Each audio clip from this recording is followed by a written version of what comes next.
நம்ம சேனலில் வீடியோ போட்டோடனே உங்களுக்கு மெசேஜ் வரணும் அப்படின்னு நீங்கள் நினச்சிங்கன்னா ரைட் சைடில் இருக்கிற ரெட் கலர் சப்ஸ்கிரைப் பட்டனை ப்ரெஸ் பண்ணிக்கோங்க. அப்படியே பக்கத்தில் ஒரு பெல் சிம்பிள் வரும், அதையும் கிளிக் பண்ணிட்டீங்கன்னா உங்களுக்கு மெசேஜ் தவறாமல் வரும். சரி, வாங்க வீடியோக்குள்ளே போகலாம்.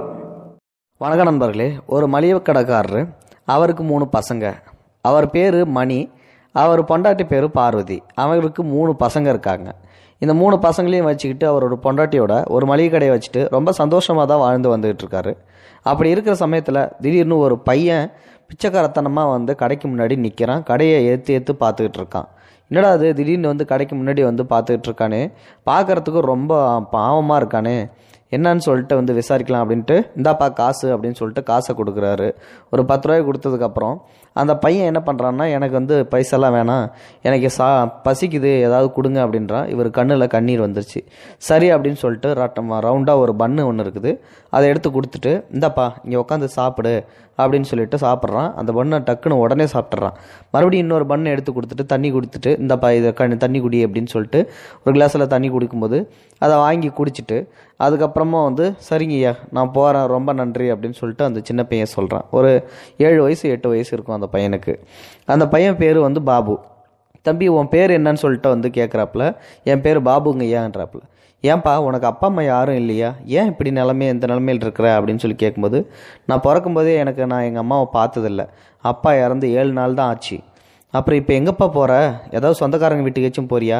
இல்லைங்கய்யா, நான் ஏதாவது ஒரு இடத்துக்கு போய் எங்கேயாவது ஒரு வேலையை தேடிட்டு என்னோடய வாழ்க்கையை வந்து நான் அங்கேயே கழுவிக்கிறேன், வயிற்ற கழுவிக்கிறேன் அப்படின்னு சொல்லி சொல்கிறான். பார்க்குறதுக்கு ரொம்ப பாவமாக இருக்குது. அப்பா இறந்து 7 நாள் தான் ஆச்சு. அப்படிங்கும்போது அந்த மணிக்கு வந்து கண்ணே கலங்கிடுது. பாபு, நான் வந்து உன்னை என் கடையில் வச்சுக்கிறேன், நீ என் கூடயே வந்து வேலை செய்கிறியா அப்படின்னு சொல்லிட்டு வந்து கேட்குறாரு. எனக்கு 3 பசங்க, ஆனால் வந்து அவங்கெல்லாம் படிக்கிறாங்க, நீ வந்து என் கடையில் வந்து கூட ஹெல்ப் பண்ணு அப்படின்னு சொல்லிட்டு வந்து சொல்கிறாப்புல. உடனே வந்து அந்த பாபுவும் வந்து ஒத்துக்கிறாப்புல.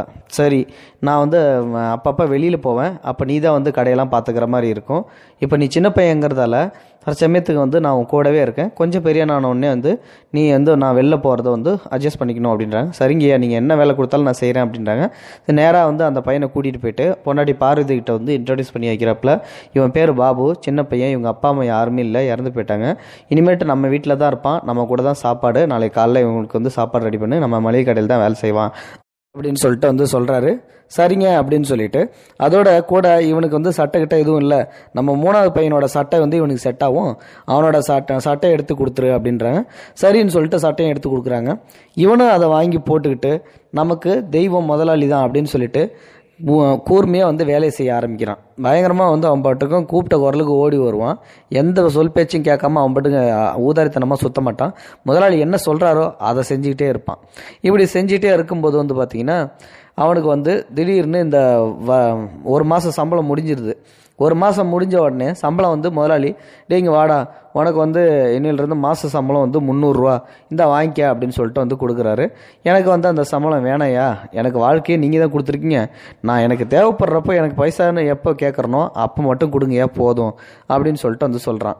அப்படியே ஒரு நாள் கடந்து ஒரு 24 25 வயசில் வந்து அவன் வந்து இளைஞனாக வந்துடுறான். ஸோ அப்போ வந்து பார்த்திங்கன்னா இத்தனை வருஷம் வரைக்கும் அவன் வந்து அந்த சம்பளத்தை வாங்கவே இல்லை. முதலாளி என்ன பண்ணுறாரு, அவனோட சம்பள காசை அப்படியே மாதம் எடுத்து ஒதுக்கி வைக்கிறாரு, இவனுக்கு எப்போ தான் கொடுக்கணும் அப்படின்னு சொல்லிட்டு. இவனும் என்ன பண்ணுறான், திடீர்னு ஒரு நாள் முதலாளிக்கிட்ட போயிட்டு, ஐயா எனக்கு ஒரு ஆசை, நான் போயிட்டு சென்னைக்கு போயிட்டு வரேன் அப்படின்றாங்க. உடனே வந்து ஏன்டா இங்கே இருக்க வேண்டியதானடா, எதுக்கடா சென்னையெல்லாம் போகிறேன் அப்படிங்கும்போது, இல்லையா நான் அந்த விஜிபி கோல்டன் பீச்சுன்னு ஏதோ ஒன்று இருக்குதான், அதை போயிட்டு பார்த்து சுற்றிட்டு வரேன், எனக்கு பார்க்கணுன்னு ரொம்ப ஆசையாக இருக்குது அப்படின்னு ஒன்று. முதலாளி என்ன சொல்கிறாப்புல, உனக்கு இத்தனை வருஷத்தில் நீ இளைஞனாக வர்ற வரைக்கும் ஆசைன்னு சொல்லிட்டு எதுவுமே கேட்டதில்லை, நீ இப்போது கேட்டுட்ட, அதனால் உன்னோட ஆசையை நான் நிறைவேற்றி வைக்கின்றா, சரி நீ தாராளமாக போயிட்டு வாடான்னு சொல்கிறாரு. ஆனால் அரை மனசோட தான், அவனை அனுப்பி வைக்கிறதுக்கு விருப்பமே இல்லை. இருந்தாலும் உனக்கு எவ்வளோ பணம் வேணுமோ அதை வந்து கேளுப்பா நான் தரேன் அப்படின்றப்பல அவன் வந்து குறைஞ்ச அளவு போதுமான பணமை வந்து வாங்கிட்டு நேராக மெட்ராஸு போகிறான். ஸோ மெட்ராஸ் போனவர் வந்து பார்த்திங்கன்னா ஒரு 3 நாள் ஆச்சு, 4 நாள் ஆச்சு, கிட்டத்தட்ட 1 வாரம் ஆச்சு. எந்த ஒரு மெசேஜும் இல்லை, திருப்பி வந்து அவன் ஃபோனுக்குன்னு எதுவும் பண்ணல, வீட்டுக்கும் வந்து வரவே இல்லை. ஸோ வராததால் வந்து இவருக்கு வந்து கடுப்பாகுது. என்னடா அது கூப்பிட்ட குரலுக்கெல்லாம் பாபு பாபுன்னு சொல்லி கூப்பிட்டுக்கிட்டே இருந்தோமே, கடையில் வந்து ரொம்ப தங்கமாக வேலை பார்த்துட்டு இருந்தானே, இத்தனை வருஷமாக புள்ள மாதிரி வளர்த்துட்டு இருந்தோமே, போனவன் திருப்பி வந்துடுவான்னு சொல்லிட்டு நினச்சா இன்னி வரைக்குமே ஆளை காணுமே அப்படின்னு சொல்லிட்டு என்ன பண்ணுறாரு, கடையை சாத்திட்டு இவர் நேராக மெட்ராஸுக்கு போயிட்டு ஒரு வாரம் இவர் தேடி பார்க்குறாரு. ஆனால் அவன் வந்து கிடைக்கவே இல்லை. அதுக்கப்புறம் தெரிஞ்ச இடத்துல எல்லாத்திட்டையும் கேட்டு விசாரிக்க சொல்கிறாப்புல. அவங்களும் எல்லாரும் கையை விரிச்சிடுறாங்க.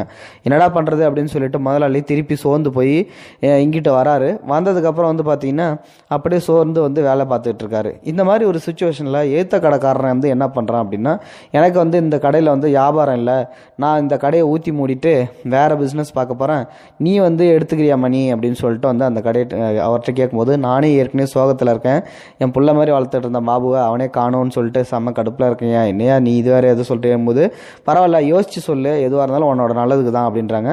அதே சமயம் வெளியூர்லேருந்து ஒரு ஃப்ரெண்டு, அதாவது வியாபார ரீதியாக அவனுக்கு ஒரு ஃப்ரெண்டு இருக்காப்புல. அவர் வந்து அவர் பேர் வந்து நாராயணன்.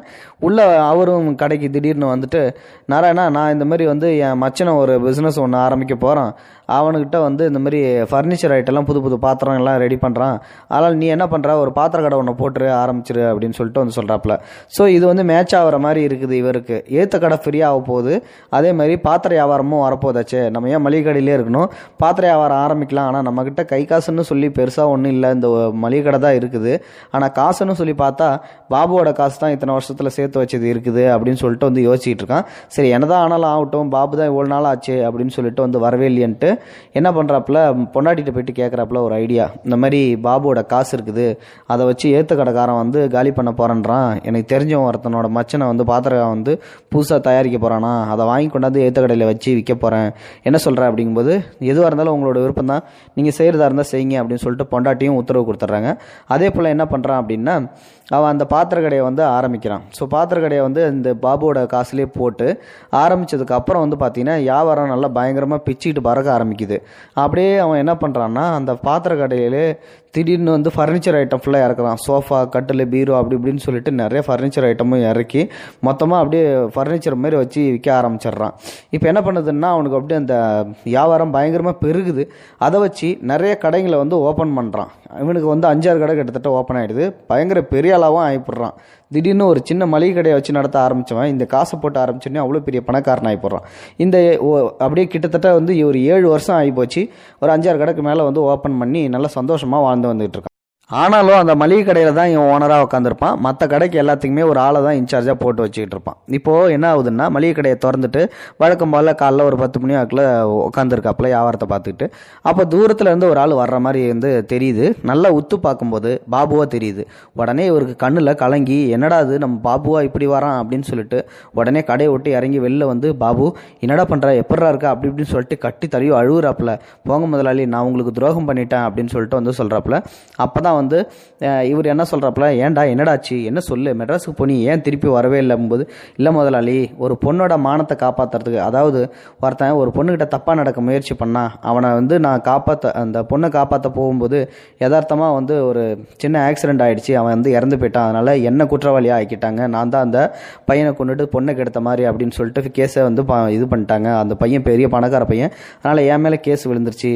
இப்போ இத்தனை வருஷமாக நான் வந்து ஜெயிலில் தான் இருந்தேன் அப்படின்னு சொல்கிறாப்புல. என்னடா சொல்கிற, இப்படியாடா, நீ நல்லா வந்தாடா, எனக்கு தெரியும்டா அப்படிங்கும்போது, சரிங்கயா, இருந்தாலும் பரவாயில்ல, நான் வந்து உங்கள்கிட்ட சின்ன வயசில் எப்படி வேலைக்கு சேர்ந்தனோ இப்பயும் அதே மாதிரியே தான் இருக்கேன், ஆனால் வந்து எனக்கு இப்போவும் பசிக்குது, நீங்கள் இந்த தடவையும் சாப்பாடு போடுவீங்கன்னு நம்புறேங்கிறாங்க. இதெல்லாம் நீ என்கிட்ட கேட்கணுமாடா, வாடா உள்ள அப்படின்னு சொல்லிட்டு இழுத்துட்டு போயிட்டு உடனே அவங்ககிட்ட திருப்பியும் வந்து சாப்பாடு கொடுக்குறப்பல நல்லா சாப்பிட்டுட்டு, ஐயா நான் கிளம்புறேன் ஏன் அப்படின்றாங்களா. பாபு எங்கடா போகிற, ஏன்டா இந்த என்னை விட்டுட்டு நீ போகிறதுக்கு உனக்கு எப்படா மனசு வருது, இல்லையா நான் இல்லாதனால எப்படியும் உங்களை ஊரில் இருந்து தப்பாக பேசியிருப்பாங்க, நான் எங்கே போனாலும் ஜெயிலுக்கு போயிட்டு வந்தோன்னு சொல்லிட்டு என்ன வேலையும் தரமாட்டேன்றாங்க, இந்த ஊர்லேயும் வந்து மதிக்க மாட்டாங்க, உங்களோட பேரும் கெட்டு போயிடும், எதுக்கே என்னால் வம்பு, நான் எத்தையாவது போயிட்டு என் காலத்தை மீதி இருக்கிற காலத்தை ஓட்டிக்கிறேன், நான் அந்த ஜெயிலே வந்து என்னோட இளமையும் தோற்று போச்சு, இப்போ 5-7-8 வருஷமாக என்ன ஜெயிலே தான் கடந்தேன் அப்படின்னு சொல்லிட்டு செம்மையாக ஃபீல் பண்ணி அழுகுறப்பல. டேய் போடா போ, இந்த முதலாளி விட்டுட்டு உனக்கு போகிறதுக்கு எப்படா மனசு வந்துச்சு, நீ இப்படி செய்வேன்னு நான் கொஞ்சம் கூட எதிர்பார்க்கவே இல்லைடா அப்படின்னு சொல்லிட்டு, என்னையா சொல்கிறீங்க, ஆமாண்டா